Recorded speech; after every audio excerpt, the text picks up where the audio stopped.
welcome to Looking Up. This is a podcast for Christian.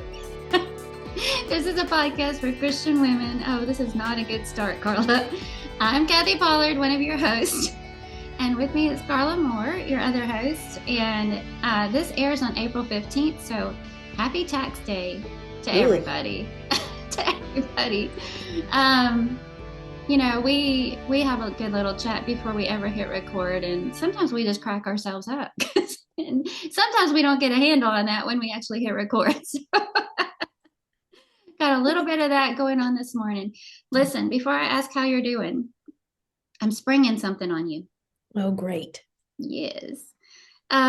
We have a challenge for you, Carla Moore. Who's we? While you're in Bowling Green this week, we challenge you to find something good and exciting at one of our thrift shops. Oh.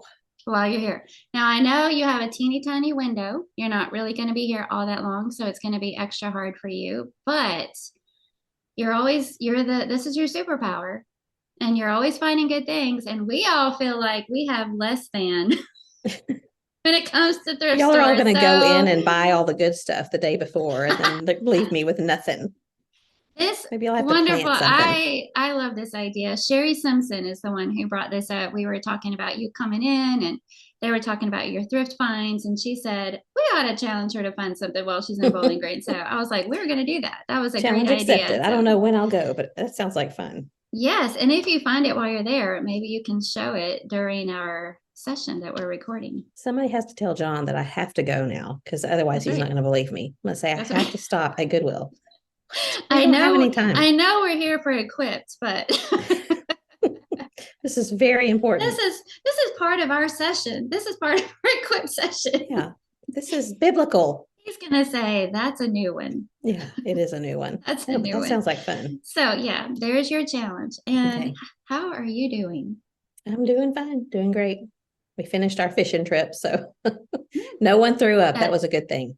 At the Bend. Someone always throws up. So this time nobody threw up, and that's always good. A positive. So it was fun. We went last Friday and came home on Monday after the eclipse, and that was very cool. I kind of regretted saying that I didn't understand the hype because it was super cool. You said it didn't get dark there? No. At all? At least not where I'm at. We had cloud coverage. And so I went and stood outside, even though I wouldn't get a clear view. I went and stood outside anyway to experience it, and there was a part when it looked a little overcast before it was even supposed to peak. But here anyway, it just looked like it always does. Nothing changed. Oh, it was incredible. I mean, I've never experienced anything like that before. It was cloudy that day. The forecast was for clouds, and so we were afraid it was just going to be super cloudy, but the clouds burned off by about 10 o'clock that morning. And we were in sunshine, and about 1 o'clock or so, the clouds started rolling in, and we were thinking it's going to obscure everything. And we would get glimpses every now and again, put the glasses on, and you could see, what looked like the crescent moon, but it was a crescent sun. And I just didn't know what to expect, because that one in 2017 I thought was a total eclipse, but it got kind of funny colored outside, but it didn't get dark. But this was it was crazy. Like at I think the full eclipse was 135, 136. So like at 133, it started it was like sunset, but on hyperdrive. Just got dark. And then at 136, it was like 9:30 p.m. And everywhere you looked around the horizon was that, looked like sunset, which was strange because usually the sunset's only on one side. Anyway, it was just the neatest thing. And then, 3 minutes later, it's bright again. Yeah, I saw John's picture that he took of Jordan taking pictures of the eclipse. That was a really cool shot. Yeah, well, I didn't realize. I guess I kind of knew, but Jordan said that he'd been planning this for 7 years, since the 2017 eclipse. Wow. And wanting to be at the Bend because he loves being there. But he wanted to get I don't know how he knew this, but he was thinking that and figuring that the sun would be right over the top of what we call Leaning Bluff, which is where they fish. And, the clouds, he didn't get a great view, but he got one that looked pretty spectacular to me Mhm. with his camera. So anyway, it was a neat experience. And Yeah. the kids, I don't think they, they were too little to really get how rare that was, but Mhm. I enjoyed that. It was kind of a neat thing. It was a really Well, if neat thing. anybody's gonna get a good shot, it's gonna be Jordan. He is crazy talented Yeah, he as a is. He's a photographer. great photographer. He got some other pretty Mhm. pictures. The wildflowers were just fully in bloom, and everything is so bright green and bright blue bonnets, and I don't know what the little red flowers and the yellow flowers, but everything was just like popping with color. So it's a beautiful Mhm. time of year down here. Yeah, and that's a pretty part of the country too. Yeah. Well, Mhm. it's not so pretty in August, but there's some Yeah. beauty to it. It's just brown and dry. But anyway, it Yeah. was good. We enjoyed Well, the good. weekend. How are Glad you things got to there? do that. Just doing good. We're gearing up for Equip, so we're everybody's jumping in and getting things ready for everybody coming in this week. We're really excited. Been hearing from people from different states who are coming. So just it's we're all zoned in on that, and Mhm. and in some ways, it's a lot of work, and you're kind of already looking forward to the day Yeah. after. Uh-huh. But when it's here, it's going to be fantastic, and Mhm. I'm looking forward to the singing and seeing all the people and the food trucks and Mhm. Yeah, all seeing the you food. and John. So it's going to be Yes. fun. Kelly posted last week in the group about the food trucks that'll be there, so I Hmm. was glad to see that. Yeah, this Yeah. is kind of what this next couple of weeks is pretty crazy for us, but I was just telling somebody earlier today that it's the craziness is not so great, but I have looking forward to seeing you. And then the week after we're with y'all, we'll be in Chattanooga, and Michelle Massey will be there. I'll get to see her, and Martha Parker, and Hmm. several people. So always love to get to see the people. It's just the Hmm. traveling and being in another bed. Yeah. It's not the Yeah. greatest thing, but Oh, I, sorry. I look forward to it. So it'll all be good. I meant to tell you this. I wrote this down and forgot to tell you about the fishing trip. They caught a catfish that had Hmm. just swallowed another fish. And when Oh. it's a little bit gross, but when they gutted the fish, the whole that whole fish was inside. I mean, they got pictures of when they Oh, finally wow. cut it open, Hmm. and it was a catfish. But what the fish that the catfish swallowed, John calls a Gasper goo. I don't even know what kind it is. He says there's another name for it, but his family's always called it a Gasper goo. It was crazy. Was it And we know dead? that kind of thing happens, but I've just never Yeah. seen it like that. So it Was the other fish dead? yeah, Mm. it was Well, you going, could have just help. swallowed it. I can't even do it. Can you do a fish Help face? me. I can, but not when I'm laughing. So can't. Yeah. So I just thought Oh, I'd drop that on you because I figured you like uh-huh. that. Yeah, that's cool. Mhm. It was Have like you that planted time anything yet no. Hey, but our asparagus is already coming in. from last year? Yeah, Neil harvested several stalks this morning, so I'm Hmm. gonna serve some grilled asparagus with our soup tonight. But What kind of soup are you making? because I'm making a soup with tomatoes and chicken and parmesan and olive oil and lemon and stuff like Ooh, that. that sounds delicious. Yes. What's it called? Dale and Janelle and Jude are coming over tonight and they're Hmm. doing keto right now. So I was trying to come up with something that would not mess up Hmm. their keto thing. So Yeah. it's called something Tuscan chicken tomato Tuscan soup or something like that. Yeah. Sounds It's good. got cream. Cream is always a good Got thing. cream I in guess there. it's your Yeah. cream, huh?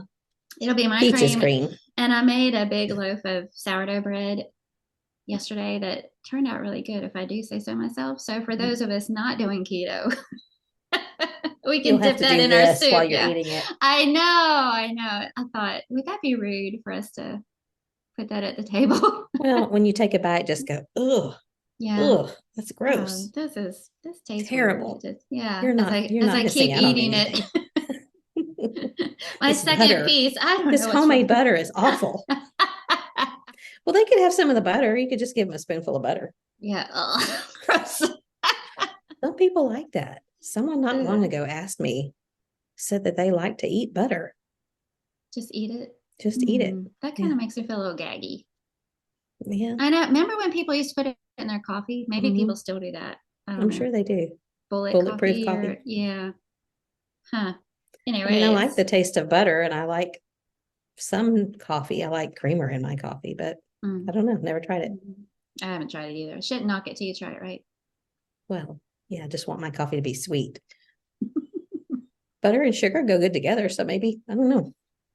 I was going to tell you, do you remember Holly Bauman? Do you remember meeting Yeah. her when you were, Well, well, I've known her since she was a little girl.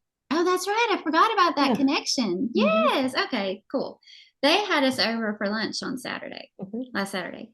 And I'm telling you, she served, well, first of all, she served empanadas. How do you say that word? Empanadas. There's a Empanadas. nya in there.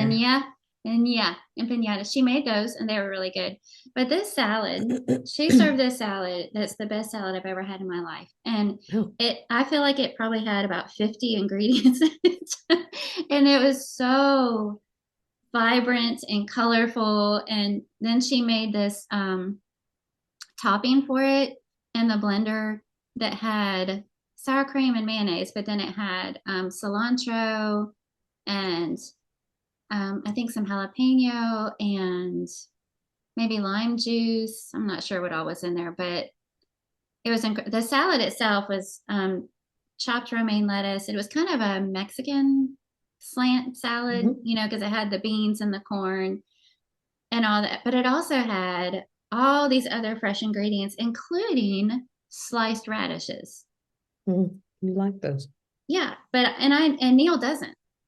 He doesn't like them, but he loved them in this salad. And I had put some on my plate, and I thought the bowl that she had it all in was this huge bowl. You know, it was so good. I said I could go eat that whole bowl. You know, just layer on that amazing dressing and just eat that whole bowl. But she shared the recipe with me. So I'll share it in the Looking Up group. It was just so, so good. What did you say was in the dressing? Cilantro and sour cream and mayonnaise? And I think lime juice and some jalapeno and So that's kind of maybe. cilantro, lime, jalapeno type. Mm-hmm. That's always good. Mm-hmm. That Mexican sounds good. It was great. Was that the main dish? No, the empanadas technically were the main dish, but and they were good. She made them all from scratch.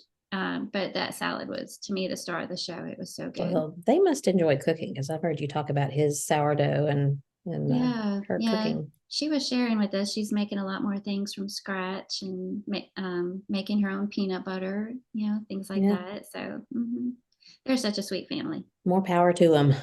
Yeah. You're not going to make your own peanut butter? There was probably a time in my life when I would have, but I can't even seem to keep anything in the refrigerator just for John and me to eat. I kept Libby yesterday and on my way home, like going through mentally, what's in my refrigerator? What can we have for dinner? There's sour milk. Sorry, I don't have my fresh cow milk around, but I have some cereal. You know, I didn't even have any fresh bread. So, but you know, when you're in between, like, so we had fishing trip last weekend and then we're leaving again this weekend. So you don't really want to go to the grocery store and load up on things because stock up. Yeah. So I tend to I feel like we live from meal to meal, figuring out what we're going to do. So stopped and got some smoked chicken from a barbecue restaurant nearby. And we just ate some of that with some crackers and things. So when story of my life these days. When you're not traveling, if you can remember that, what that's like, do you shop weekly? Grocery shopping, do you shop weekly or daily or monthly? Probably typically weekly. More, I mean, I'm not a very methodical person about grocery shopping, but probably weekly. Why? What do you do? I do that also. Yeah. I just know some people that shop every day, you know, for whatever they're going to eat that day. And then some people that just do like a great big monthly order online or something. So do you order and pick up or do you go in? I go in. Have you ever ordered? Yes, I have done that a few times. Do you think you spend less money that way or more? I mean, I have my theory, but I'm just curious what you think. Probably less, I guess. Because I'm not seeing things in the store and then going, oh yeah, I want this, or let's try this, or. But I also forget things when I do that too. So I end up picking up and going inside on the same pickup trip. But sometimes I wonder if they charge a little bit more per item because sometimes when I'm looking at the prices, when I'm placing an order and they look a little bit higher, but I don't Mhm. know. That may not be true. Yeah, I don't know. I just don't like it. Well, I don't like for someone to pick out my produce. I want to do that. Hmm. So, Yeah, I want to like it, but I don't. So mhm. now I'm back to just going in the store. Yeah. And Neil and I usually do it together. It usually ends up Friday's his day off, and it usually ends up being, if he's in town and there's nothing going on, we run our errands together, Mhm. and we'll hit the grocery store and usually go get feed or whatever we need for farmy Mhm. type stuff. And, that's just our day to do that. So, Mhm. Yeah. hmm. I like routine. Did you know that we have famous people at Lehman Avenue? Famous. No. Yes, yes. Besides you? A couple. uh, the Sunday before last, I think I'm right. Harry Potter led the prayer and worship.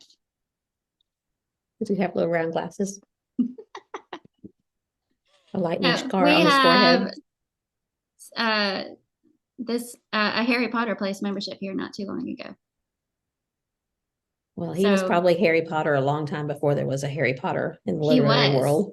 He was, but he got up and led the prayer, and it for some reason it tickled me. So I'm trying to listen to the prayer, but I'm like going, Harry Potter's leading prayer and worship.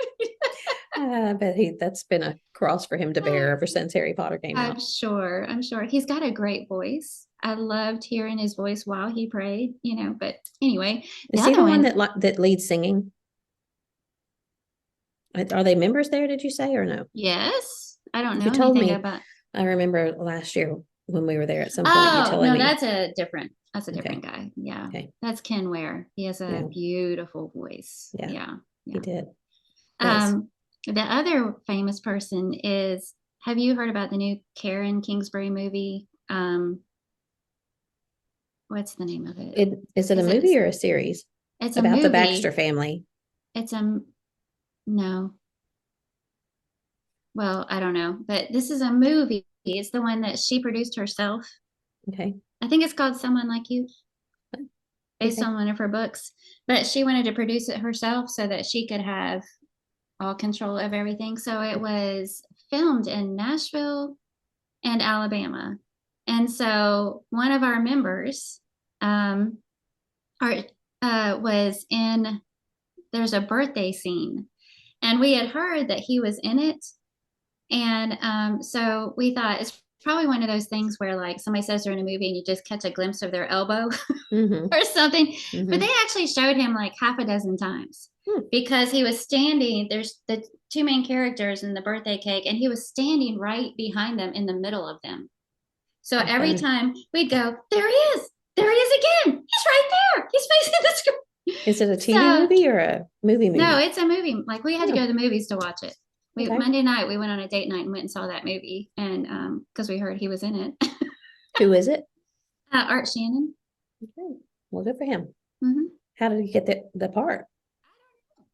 I don't know. Hmm. One of Dawn Pitcock, I saw her post on Facebook that she went and saw this movie and thought it was really good. And then somebody else commented that he was in that movie. Hmm. And so Neil and I were like, what? And we found out it was the birthday scene. So we were watching for a birthday scene, thinking we were going to have like a nanosecond to Mm-hmm. try and capture it with our phones, but they just kept showing them over and over again right there. Who stars in the movie? I haven't even heard anything about this. I Something I need to look up. Yes, I don't know that I am familiar with the main characters. I don't know that I could say that they were in this or that movie. Yeah, I've read a lot of her books. Mm-hmm. And I guess there's a mini series or something that's on the Baxter family, which was a long series that she wrote about a family in Indiana, which I've seen. Maybe it's not out yet. Maybe that's something completely different. But yeah, I've actually only read one of her books because they're heavy topics. mm-hmm.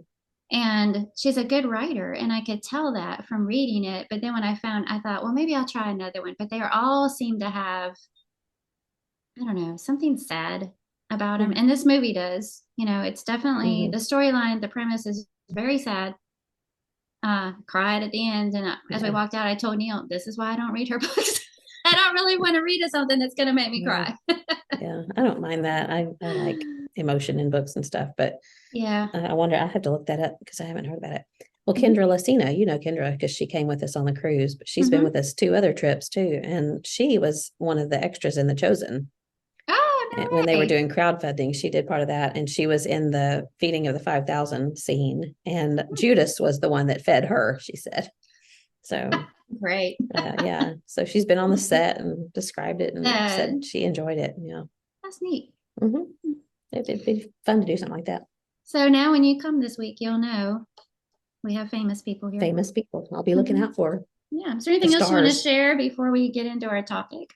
I think I'm No. done. Okay. Excuse me for putting on some chapstick. So today we're going to talk about the question, where are you empty? And it's a little bit of an ironic question when you think about it because we live in such a consumer culture. You know, we're always taking in things, buying things, consuming information. You know, it seems like we shouldn't be empty anywhere, but we are. And what made me want to do this topic is a quote that I ran across, and I'm going to read the quote and then we can jump into our conversation. But Okay. I felt like it was really powerful, really made me stop and think, and makes complete sense to me. So here is what I found. We know Satan will attack weak spots first. 40 days of fasting left Jesus famished, and Satan began with the topic of bread. Jesus' stomach was empty, so to the stomach, Satan turned. Where are you empty? And some of the examples that it gives, are you hungry for attention, craving success, longing for intimacy? Be aware of your weaknesses and bring them to God before Satan brings them to you. And so I thought that was really good and some good introspection to think about in our own personal lives. We probably each do have empty places. And I know that's true because when we were chatting ahead of time, you and I were talking about the fact that this ended up being an easy topic to start thinking about and brainstorming about because sometimes it's easy to come up with empty places. Where are you empty? The specific examples that the quote gives, you know, being hungry for attention, you can see how that would lead to giving into some things that are temptations that aren't good. Or craving success. What might you do to make that happen? Or longing for intimacy. You know, people that have made sinful choices because they feel like they're empty there and they're not getting what they think they want. You know, so I thought it was a really good question.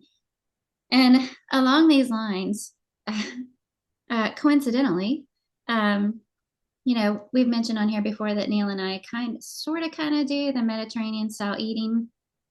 And the Mediterranean lifestyle defined by Harvard, defined by Harvard, they call it, you know, limited amounts of processed foods, physical activity, rest, and then unscripted time with friends.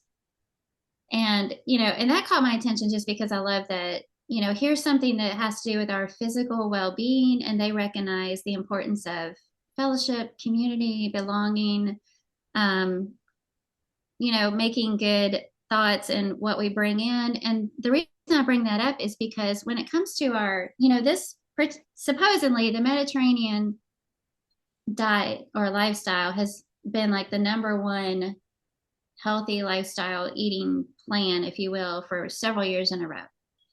And so, and this is what it involves. Well, the reason I'm bringing that up is because for your best physical health, we know that it takes thought and intention, especially when you get to our age. It's not like you can just kind of leave things alone and you're going to be at your best physically. You know, it takes you have to take care of yourself. You have to take care of your body.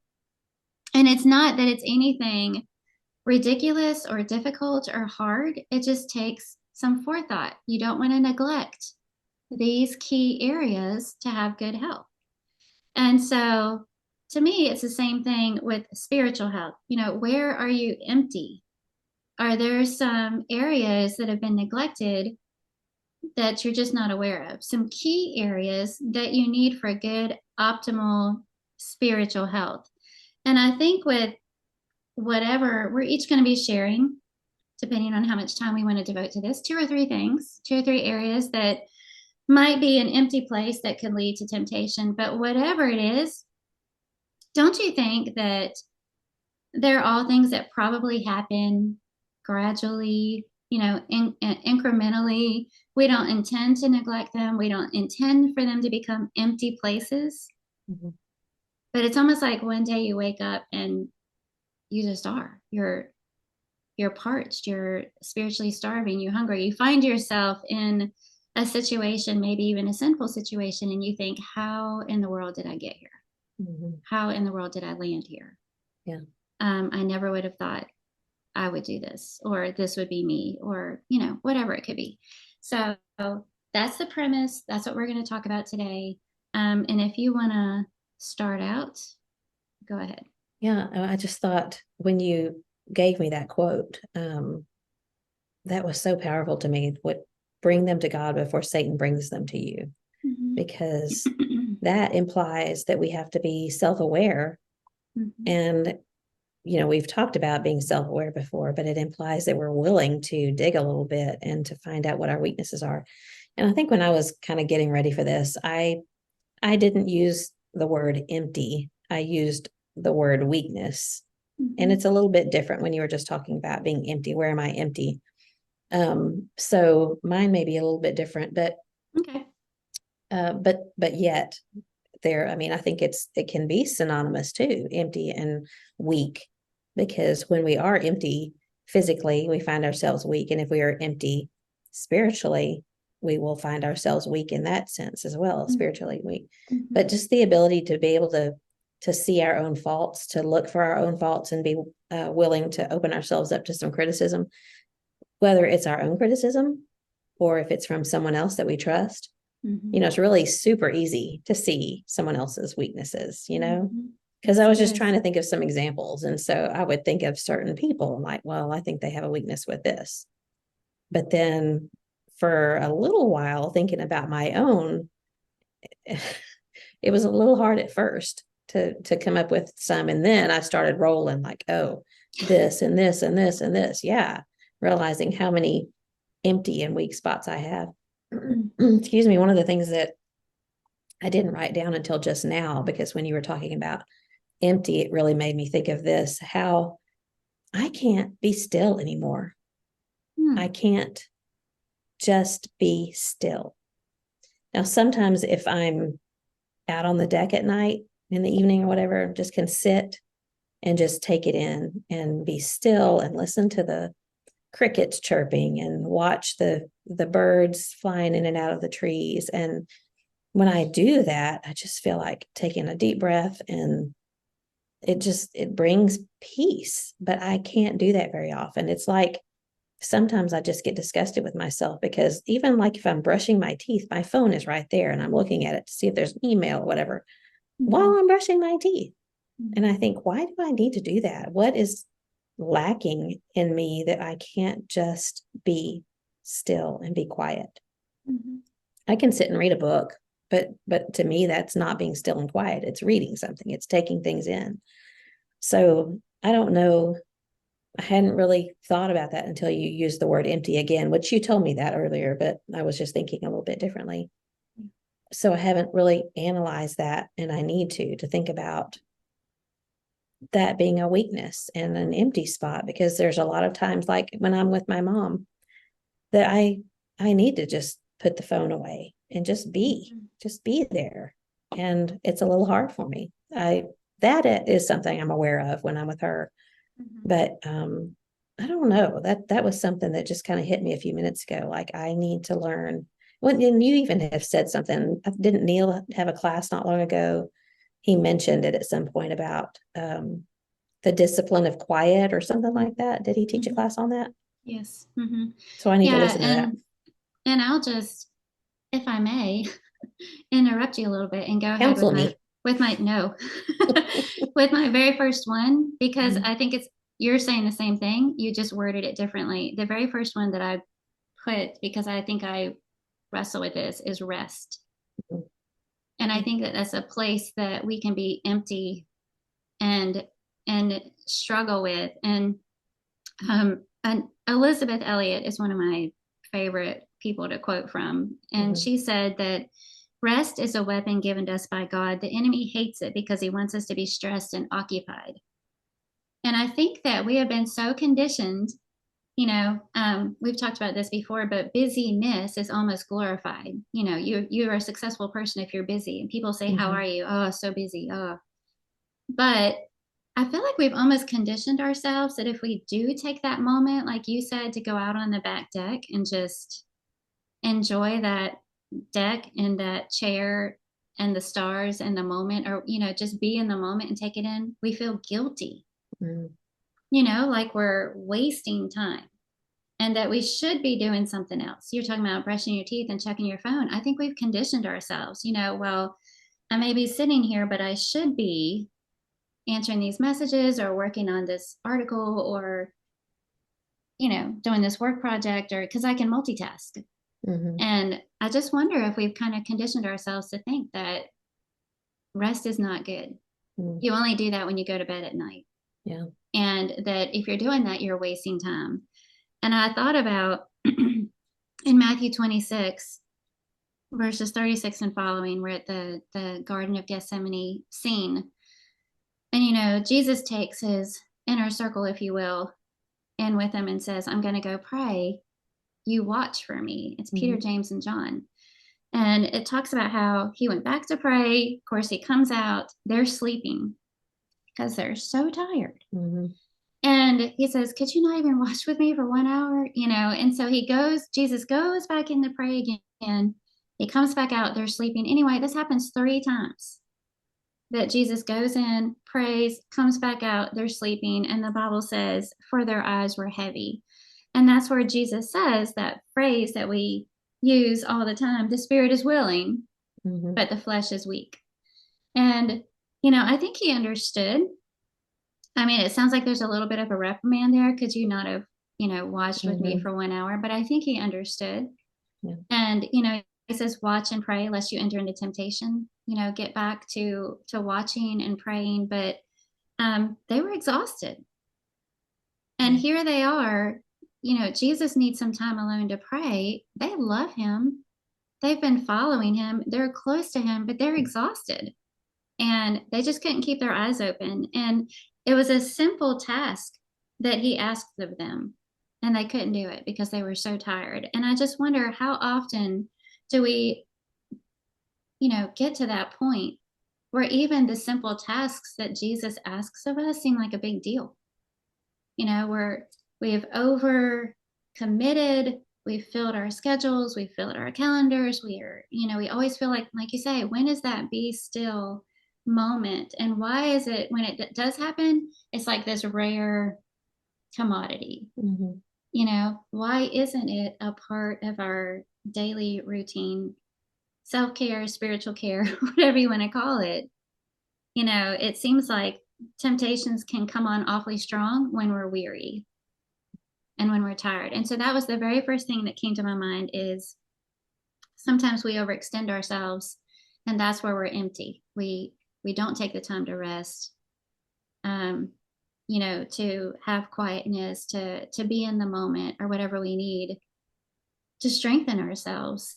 And then temptations come, I and feel like when I try, I'm distracted. Like mhm, I try to be still, or if it's a problem in two areas that I can think of right off the top of my head. If I'm trying to study, mhm, and just the focus, the ability to focus, and it helps if I like shut down everything in my browser, but I still want to use my internet for whatever.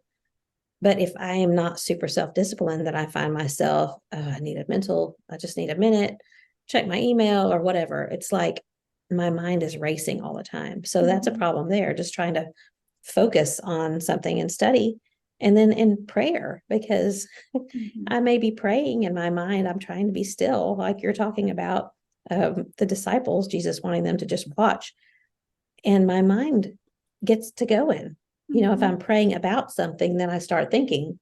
And I don't beat myself up about that because I mhm, know that God knows what's on my heart and my mind. And it's important to him because it's important to me. But I still just feel like it's a discipline that that I really need to work on.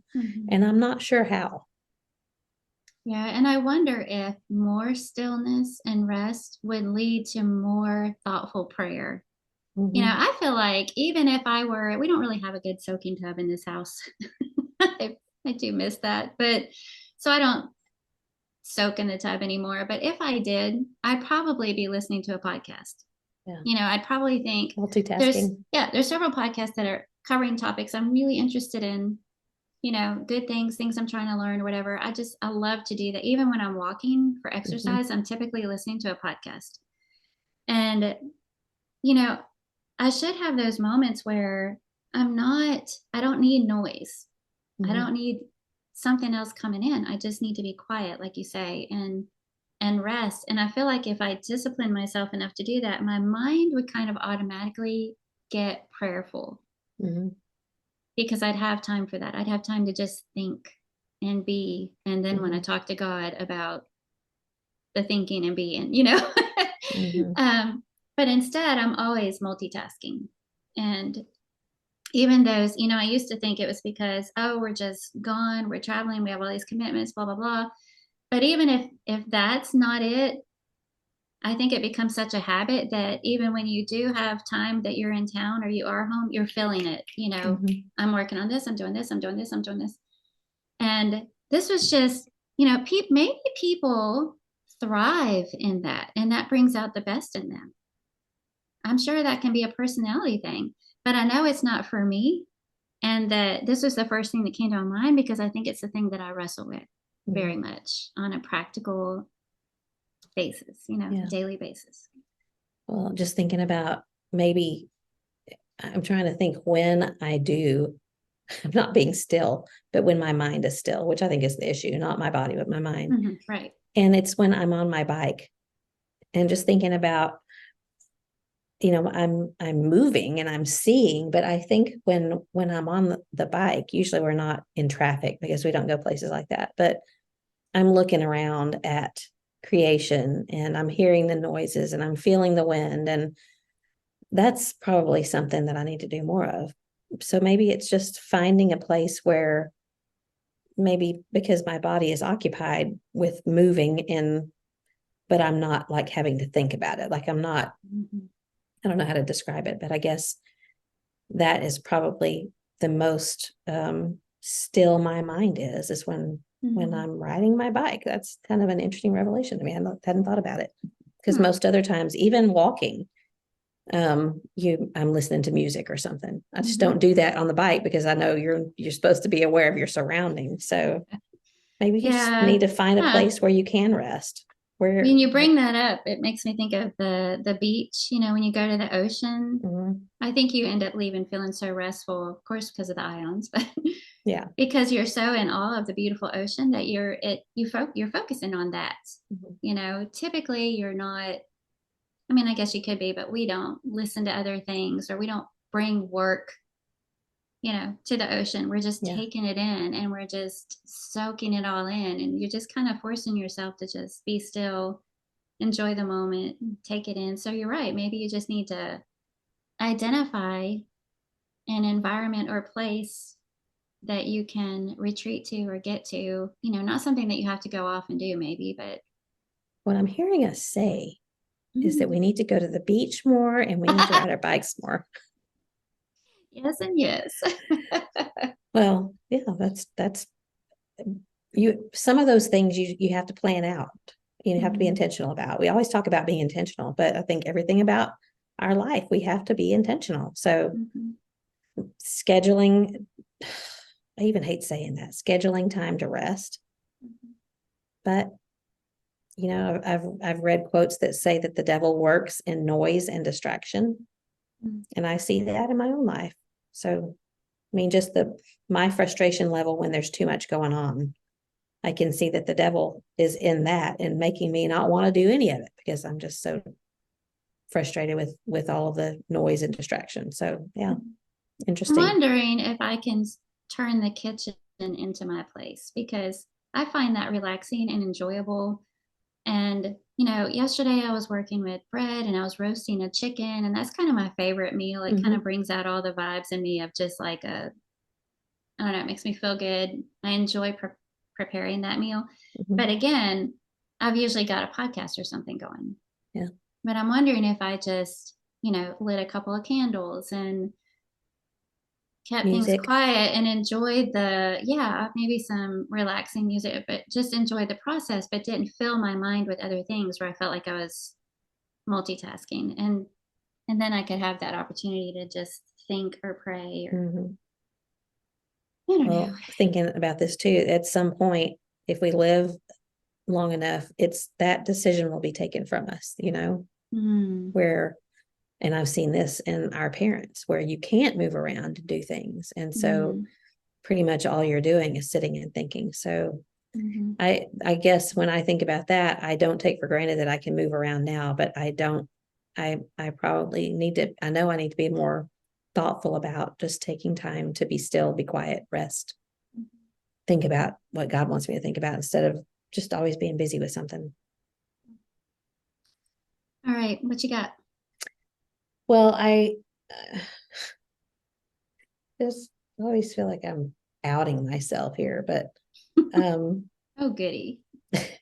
well, I mean, I told you I had like 14 different things that I could bring up, but one thing that I'll just mention that this doesn't really count because I told John on our way home from Bear Valley, I told him, you know, I learned something about myself when I was packing up my office is that I liked having a title, Mm, you know, this Dean of Women thing, even yeah. though it wasn't really, you know, any huge deal, but Mm-hmm. it was a title. So it made me Mm-hmm. feel sort of important. And it's kind of, it really is embarrassing for me to say that No, because I've never had that I before. went through that also. Did you? Yes, I That's did. good to know. I'm not Yeah. surprised that because we tend to think about things the same, but Mm-hmm. um it it was like, oh, I didn't have this identity crisis of who am I now, but it's a little gratifying when someone says, what do you do?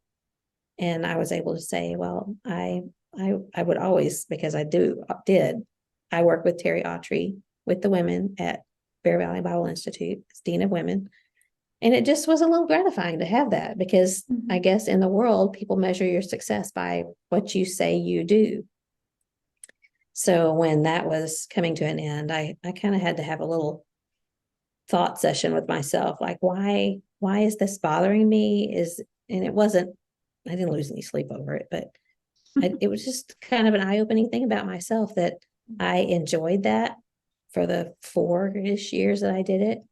And I know I didn't do it for the wrong reason. I didn't do it for the title. I enjoy doing what I did because of the women, um, but it just kind of made me think, is that an empty spot that I have of not feeling like I've accomplished something or not feeling like I um matter if I don't have a title, which is ridiculous because I know that's not the truth. So that's kind of a where am I empty? Maybe is a little bit empty in the feeling. Maybe it's a self-image or I don't know. What do you think? I need you to analyze me. Oh, my second one.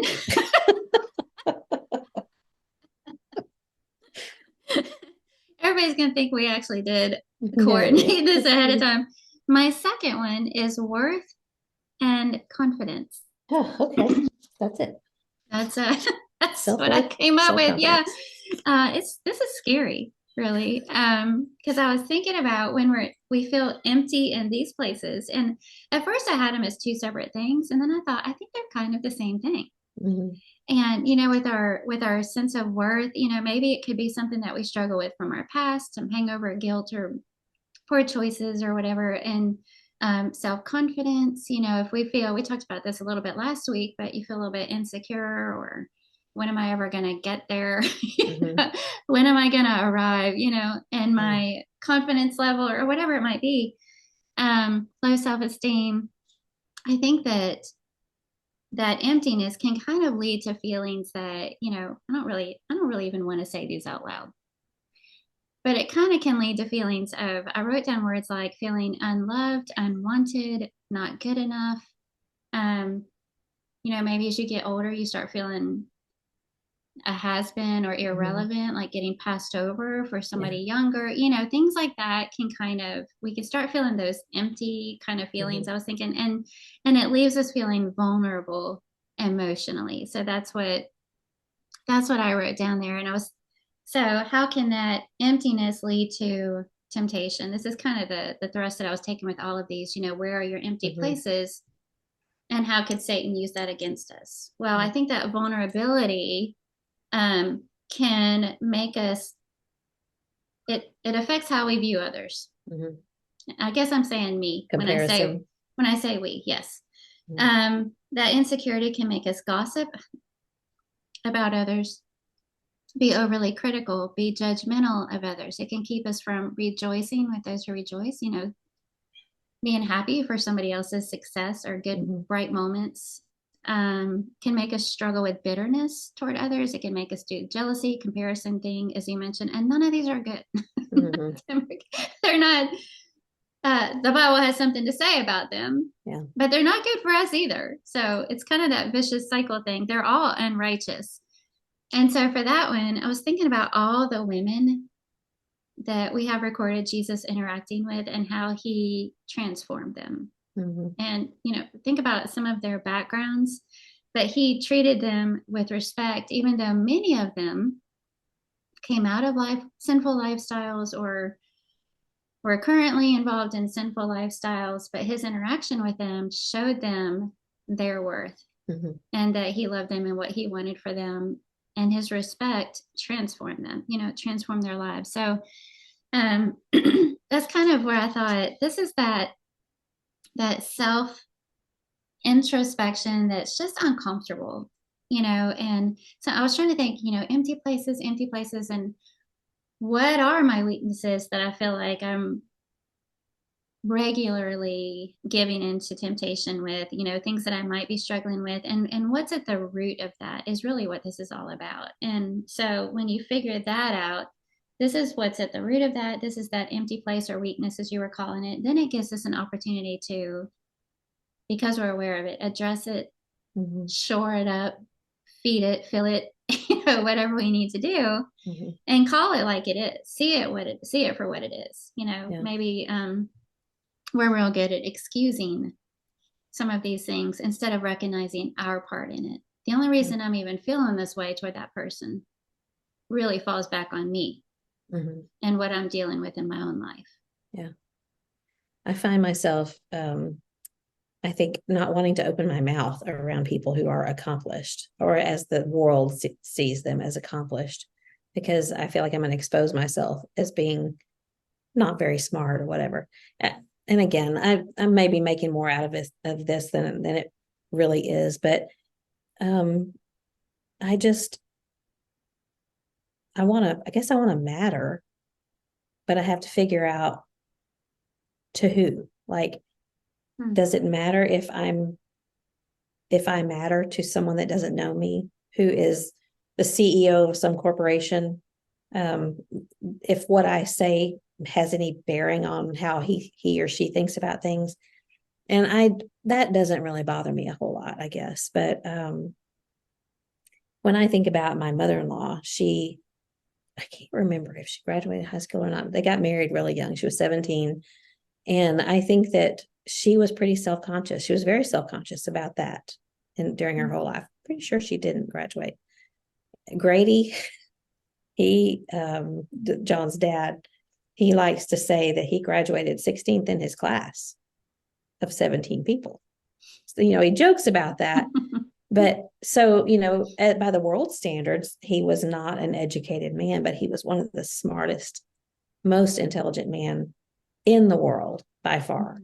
So when I feel a little bit like unaccomplished, whatever, I think about my in-laws, because they, I think about what Grady managed to do, and it didn't necessarily have anything to do with the world, but it had everything to do with my husband's soul and the way he grew up, and how many people and souls did my father-in-law touch.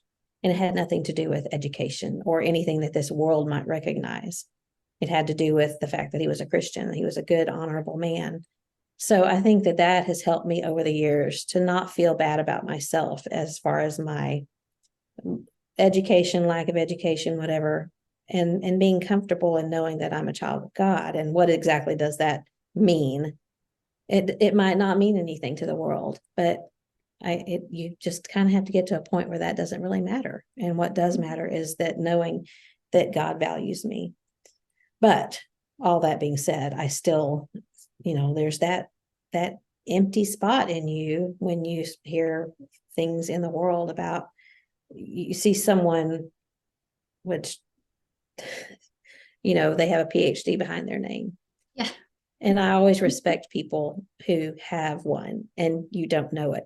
And I just found out someone this week, a friend that you and I both know, had no idea she had a PhD. And but when you see their accomplishments behind their name or whatever, Mm-hmm. and I don't have that, it makes me feel a little bit empty. Mm-hmm. But not for very long. And I hope that whoever's listening, if you feel empty in these areas, that you realize where your worth comes from is not a piece of paper with initials on it, or that's just, those are worldly things and they do some good, but it's not what really matters. So I guess I just talked myself through it. I feel better now. This is the only reason we do this podcast. Yeah. So we'll feel better. For you and me. Yeah.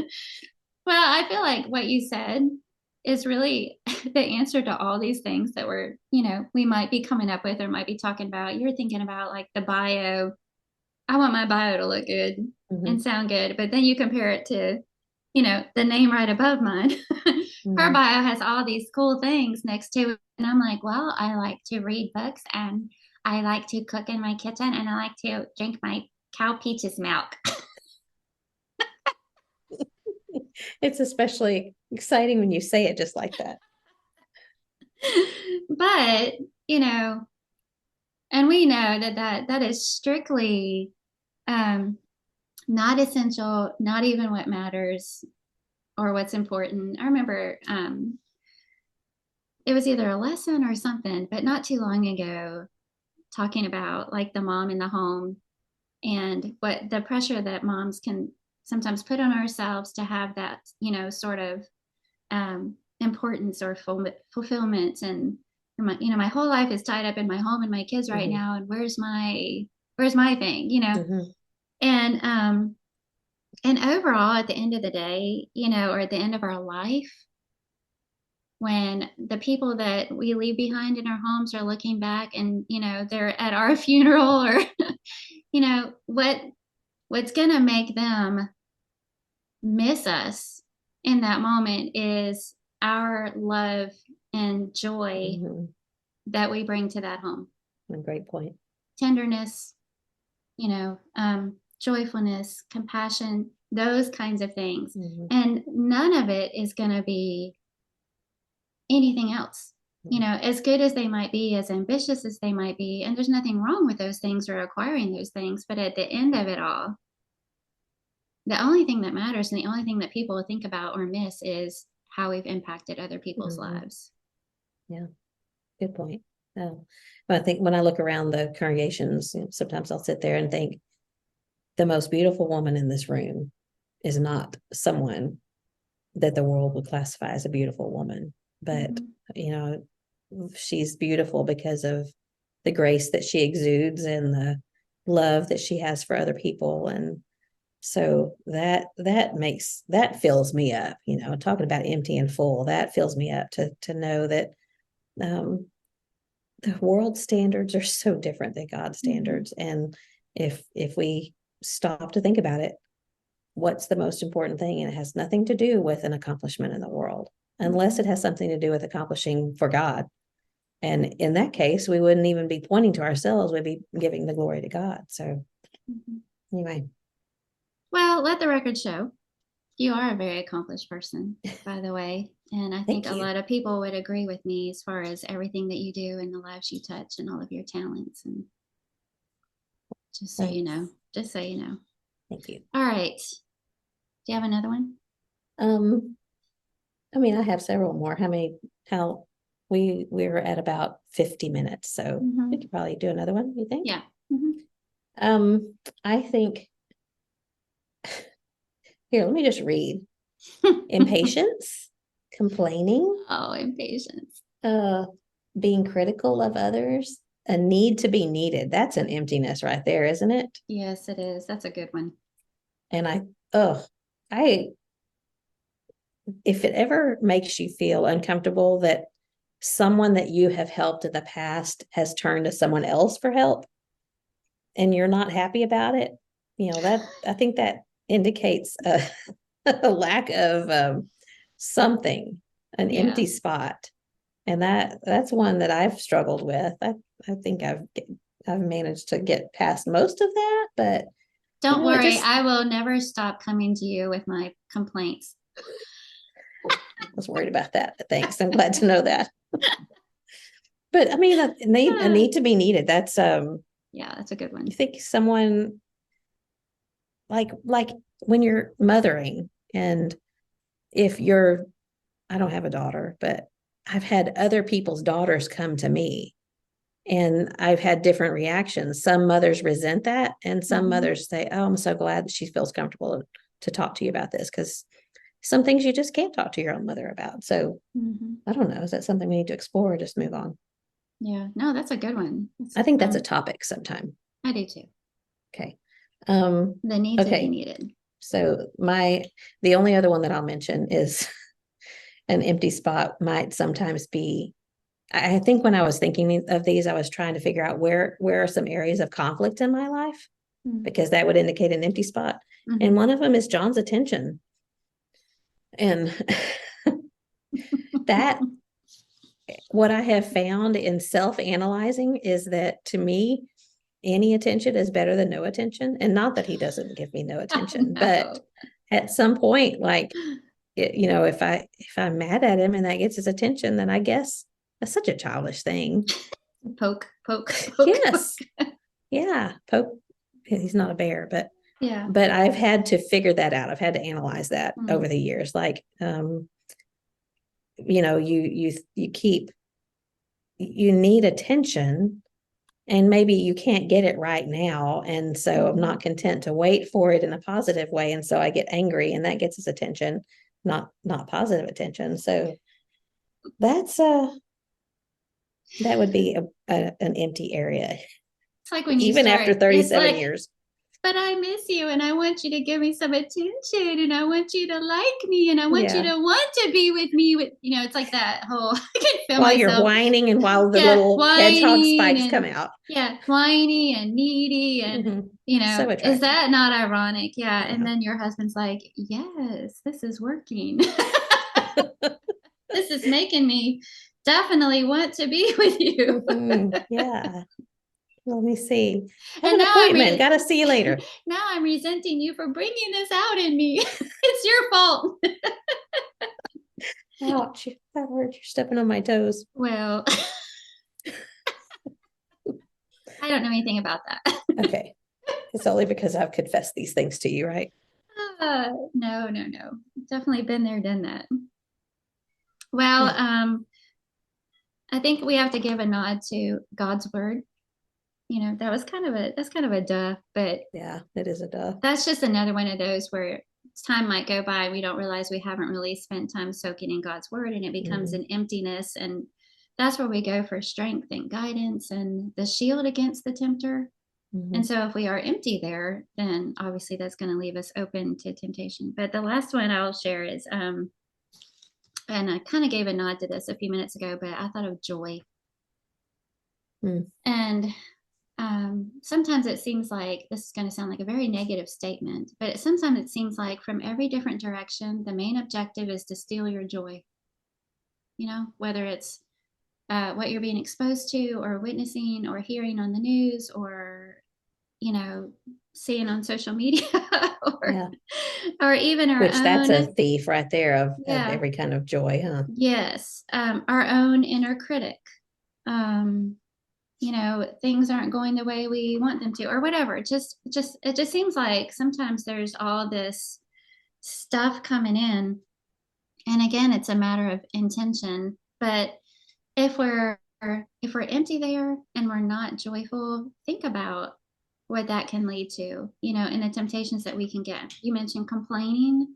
I think complaining is, it'd be hard to be joyful Mm-hmm. and complaining at the same time, and I think when we're intentional, I'm waking up this morning. I choose to rejoice. I choose to rejoice in my salvation. This means that other people are going to see it on my face. They're going to hear it in my words. And with that intentional joyfulness is going to come things like gratitude, you know, um, contentment, instead of complaining or always having something negative to say, always dragging things down, and I'm saying this to you fully recognizing that the hour that we talked before we hit record, Mm-hmm. I can probably go back and think of all the negative things that I shared with you, but how easy it is to become empty there when, if we actually intentionally tried being joyful and having a rejoice in the Lord, mentality, what a difference that would make. And it doesn't rely on circumstances. I'm not saying that, if you're currently going through a hardship, you shouldn't be crying about it. Obviously, we're not talking about that. Yeah. But overall, I think that can so easily become an empty place. And it's felt in your home. It's felt if you're married in your marriage. It's felt by all the people who are in your sphere of influence and in your circle that Mm-hmm. God has put in your life. That emptiness is felt by everybody around you, not just you. Yeah. Yeah. I was just thinking about the passage that doesn't exactly fit what you're talking about, but it sort of does. When the unclean, in Matthew chapter 12, when the unclean spirit goes out of a man, passes through waterless places, seeking rest, does not find it. Then it says, I will return to my house from which I came. When it comes, it finds it unoccupied, swept, and put in order. But then it goes and takes along with it 7 other spirits more wicked than itself. And they go in and live there. And the last state of that man becomes worse than the first. And how, if you're talking about joy, when we're empty of joy, all of these other things are going to sweep in, and we might add bitterness. It's not just lack of joy anymore, but it's bitterness, complaining, and finding negative things about every other person around us. And so when we don't say, hey, I'm feeling this way, I'm feeling this lack of joy, or whatever we want to call it, what am I going to do about that? I've got to be intentional to fill that. And like you're talking about with the word, if we haven't soaked in the word, if we haven't been in the word, if we haven't made ourselves look for some positive things that are going on around us, if we haven't stopped to pray and talk to God about it, if we have not looked around and smelled the roses, something simple like that, if we can't make ourselves do those things to stop and smell the roses, I know that's a cliche thing to say, but what do you do when you stop and smell the roses? You bend over and you look at this created thing that God created just for beauty, for us to see, for us to smell, for us to enjoy. And I think focusing on something as simple as, which is really complex, as God's creation, causes us to have joy, because God cares about us and created those things for me, and internalize it. And not just internalize it, but when you see it as me, this is about me. It's not just about this world, but God cares about me.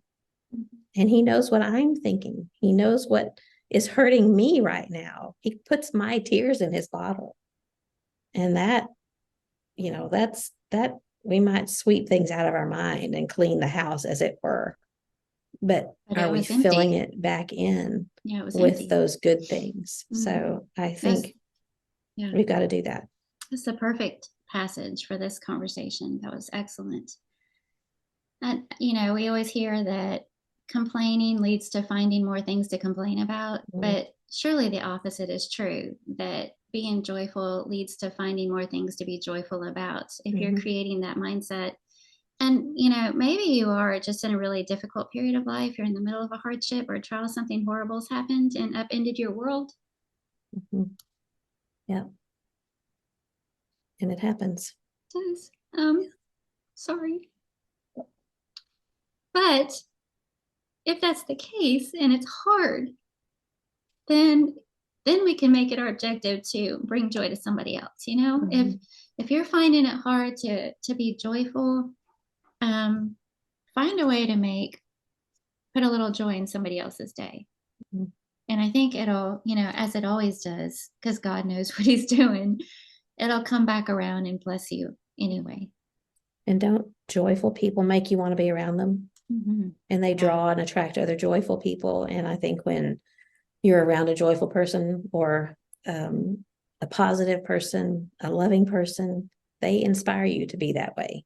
Yeah. So surround yourself. Maybe that's one of the things that in fact, I think it really is when we sweep our house clean of people that we don't need to be around and influences that we don't need, and fill them back up with people that we need and influences that we need. And I think it goes to say that we've got to be that person ourselves. We can't just expect to be around these people and let them fill us up without knowing that we're going to have to do our own share of filling others up. Yeah. But and when you think about those people that names came to my mind right away. They're people that are involved in other people's lives. They're servants. Yeah. They're just rolling up their sleeves and serving other people humbly. Mm-hmm. And maintaining that sweet smile through it all. I think I've shared this on here before, but you said one time that if you haven't experienced joy in service, maybe you need to do some more serving. Mm-hmm. Well, those people you're talking about, they've had, because I know some that you would talk about, they've had their own trials and struggles. Yeah. And, they probably had some rotten attitudes through them. Mm-hmm. And had to talk themselves down off of the cliff, mm-hmm. as it were. Yeah. Because I think we've all been there. But there's a difference between a person that does talk themselves down and someone who wallows in it. And, mm-hmm. That's your choice. Yeah. So. I was just going to share real quick. I did a Bible marking called Be Filled. Mm-hmm. And I thought, since this is talking about where are you empty, that I'll share the link to that. But some of the things that the Bible says that we should be filling our empty homes with, a nod to that verse you mentioned, are things like amazement. That one surprised me. Mm-hmm. Fill our hearts with amazement and joy, spiritual wisdom. So there's a whole list of verses in that Bible marking topic that maybe if this is something that, we're wrestling with, that might be a good personal devotional place to start. Maybe take one verse at a time, one filling at a time, and focus on that, pray about that, just to see if that helps a little bit. And by the way, I ran into something. It was just an advertisement on some social media somewhere. It was called an emotion wheel. And it was being sold like a sticker, but I can show you because I took a screenshot of it. If you're watching, you can see. Mm-hmm. And I'll see if I can find one that I can post next week, but without buying it, because I'm sure there's a free one somewhere. But so when you're feeling this way, there's around the inside of the wheel, there's mad, afraid, sad, happy, calm, and strong. So say you're feeling mad, and what is it in that mad sphere that I'm feeling? Is it hurt? If so, read this verse. If you're feeling hateful, read 1 John 4:19 and 20. If you're feeling critical, read Ephesians 4:29. Mm-hmm. And sometimes I resist a little bit of that proof texting kind of thing, because you're just pulling something out and you're not really paying attention to the context. But sometimes, in fact, I would say every time, it's not going to hurt you to read a Bible verse and think about, because it brings you back to scripture. Mm-hmm. You might not be doing this exegetical study about Ephesians 4, but you're reading a passage that's telling you bring into your mind, this is not something I need to be thinking about. Let every word that comes out of my mouth be filled with grace. Yeah. And not just my mouth, but in my mind. Let every word that I have in my mind be filled with grace. Ugh. So that's not what it says. That'd be hard. Yeah. It looks like a color wheel. Yeah, it does. Are the colors coordinating to the emotions? Like mad is red. Yeah, I was thinking Happy is angry green. colors and Strong is orange. I Yeah, like so that. And I think almost if you took that as a tool and say you're not really sure where you're empty, but you sort of documented, but I keep going back to this anger. yeah, that's a good You idea. know, and if you have, you know, maybe document, well, today I felt angry and I read this verse. Well, the next day I felt angry and I read this. Mhm. You know, if there are certain things that you keep going back to, that might be a little cue to some of your empty places. You might have a problem with this. Yes. Well, I liked it too because sometimes you don't know exactly what's wrong. You just know you're mad. So it kind of gives you, okay, is it hurt, hateful, critical, frustrated, annoyed, jealous, and narrows it down a little bit. And just, I think anytime you can kind of pinpoint what the problem is, what's the root of it, you know, what can I do about this? It makes you slow down, back away, and just take a deep breath. So I Well, liked and it. I I thought it was think neat. labeling it like that would be a little bit sobering for me. You know, Yeah. I just know that I'm mad. Mhm. But if I have to take the time to figure out, is it because I'm, you know, any of those things, those don't sound good. Yeah. I don't really want to acknowledge what's causing me to be mad. So Maybe it it would might be kind of good make you sit up on and take our notice. Yeah, on our color wheel, we need to have hurt ugly, hateful ugly, critical ugly, frustrated ugly. That's right. So we just have that reminder that this makes you ugly. Yeah. It's fact of life, but I think we can Yeah. do what we can to control it. Don't tell John I said that. Well, to our listeners, if you have gotten this far with us, thank you. But and if you don't mind sharing, we'd love to hear from you guys on your thoughts. Do I have black in my eyes? A little bit. I Oh, was trying to be discreet. thanks. If you could share with us maybe some of your empty places if you want to, we'd love to hear that, or some of your thoughts on this topic. Anything that's helped you, scriptures that you have found helpful. We always love hearing from you. Check out our Facebook page, Looking Up with Kathy and Carla. Do you have something good for us? Oh, actually, I know you do, and I'm going to go first. Okay, go first. Okay, so mine is a couple of YouTube channels that are by members of the church, but they're homestead YouTube channels. So Cool. anybody out there who's also interested in things like gardening and sourdough and all these kinds of things, check out these two. One of them is by Christy Huntsman. She's the From the Roots editor of Up. Yes, Come Fill Your Yeah. Cup. She lives in Oklahoma. Her YouTube channel is called From the Roots Up, and they cover all kinds of things from like grinding your own wheat and seeds and just all kinds of stuff. They haven't been doing it very long. They already have almost 9,000 subscribers. Yeah. So it's pretty incredible. The other one is Martin and Julianne Johnson. Martin Johnson. They're in Idaho, and they have one called Off Grid Living. And he also has a Bible one, so you can check that out. I just didn't write the name, and so now I can't remember what it is. But they have 462,000 subscribers. Cool. Yeah. So they're doing things like building their own greenhouse, and I just ran across theirs, and I was like, they're members of the church. They're Christians. Yeah. So anyway, that's my check them out. Yeah, that's my something good for you. What's yours? Now mine feels kind of silly, but okay. What do you think this is? That is a lint roller. No. That is a face smoother outer. It's to get rid of the jowls on your chin. I wish. That's to get rid of the tension on your forehead. Well, you probably could with this thing, but that's not what it is. That is I don't know what it is. What is it? It is a fancy heel callus remover. Gross. I knew you would think it's gross, but this thing is awesome. Does it hurt? No, it's a roller with like sandpaper. Huh. And that's better than what they use. You go get a pedicure. I mean, you could get rid of some wrinkles and some jowls, but you'd also have some blood probably. Can you take that to somebody else's face? You got a wrinkle. You got a scowl on your forehead. Let me get that for you. Let me get that for you. No. All right. How's that work? It's just like a roller, like what, I don't know if you have trouble with your heels, but in the summertime when I wear sandals all the time, my heels are gross. And I hate that because I like them to be smooth and, like they used to be when I was 15.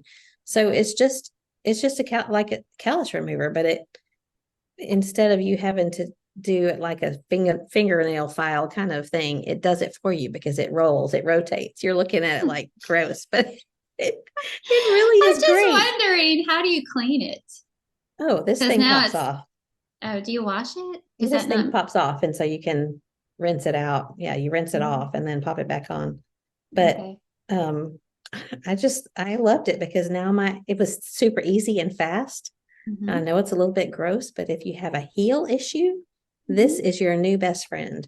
And I was so excited. For summer. Very good. Yes. And I actually ordered it back in the winter and I haven't used it until this week. And when I did, I was like, I love it.